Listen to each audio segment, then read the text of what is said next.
Hey guys, how are you? I'm going to talk about cleaning up our laundry room routines. So, as you know, any time of year, of course, we've got a plethora of laundry, right?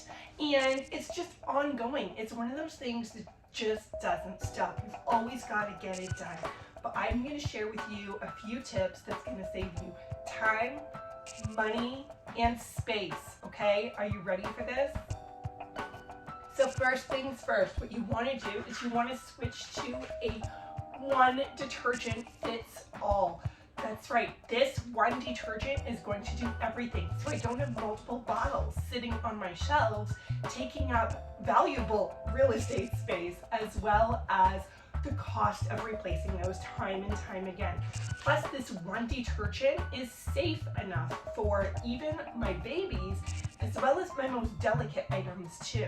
I can use this in the machine. I can also use it for hand washing, and get this, I can also use it as an all-purpose whole household cleaner too.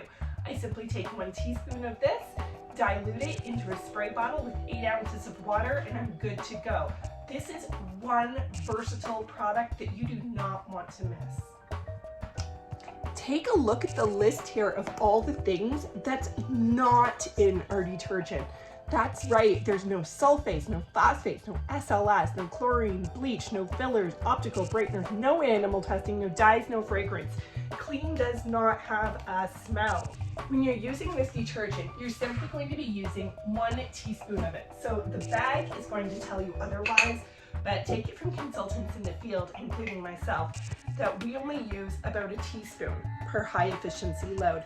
That's right, like that's probably even a little bit more than a teaspoon, but I can use simply 1 teaspoon in my machine for a full high efficiency load. Now you might be wondering, Tiff, I've been using some other store brand detergents. How do I take care of that? How do I clean my machine? Let me tell you. So you would be opening up your machine. I've got mine full right now. It's just on a pause to load, but you're gonna open up your machine and you're gonna take your damp EnviroCloth.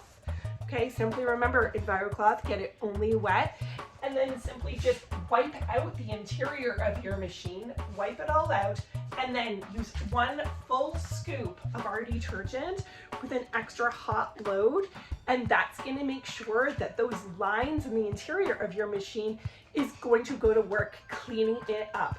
And that EnviroCloth that you just wiped it out with, toss it in that load, because as the microfiber is whipping around the inside of your machine, it's going to be wiping it down too. So that's the first step. Wipe out your machine, do an extra hot load with a full scoop of detergent and that microfiber EnviroCloth. And then once that's all finished, simply take your EnviroCloth out, rinse it. Then you want to soak that EnviroCloth with some of our microfiber laundry booster, because you want to be stripping away all of that yucky stuff that you just pulled out of your machine, all of that residual fillers and stuff. After that's all done, simply toss that EnviroCloth back in your machine and you're good to go to start using a filler-free detergent like our Ultra Power Plus. You may have been addicted to the clean smell that fabric softeners and dryer sheets can give. I know as a kid I was, but now I know different, so I choose different. I now know that the smells that we're smelling on those dryer sheets are actually volatile organic compounds, and they can disrupt our endocrine system. So that's the processes inside our body that's regulating our hormones. And if you want to make sure that you are protecting your family, you're going to want to make sure that you're ditching those dryer sheets for good, but we've got some solutions. So using the fluff and tumble wool dryer balls, you're going to want to toss all 3 of those inside the laundry with all of your stuff there. And the way that they're going to work is they bounce around and separate off of one another. And it allows the air to be more efficient, thereby reducing static, drying time, that's right, and wrinkles too. If you were a dryer sheet addict though, trust me, you're going to want to take this next step seriously. Again, open up your machine, take your damp EnviroCloth, wipe it all down inside and out, and then you want to take your lint trap, okay, make sure it's clear of everything, Take all the lint off, and then take a damp dust mitt and wipe it down. You're gonna know that your dryer lint trap is clean when you run perfectly through it.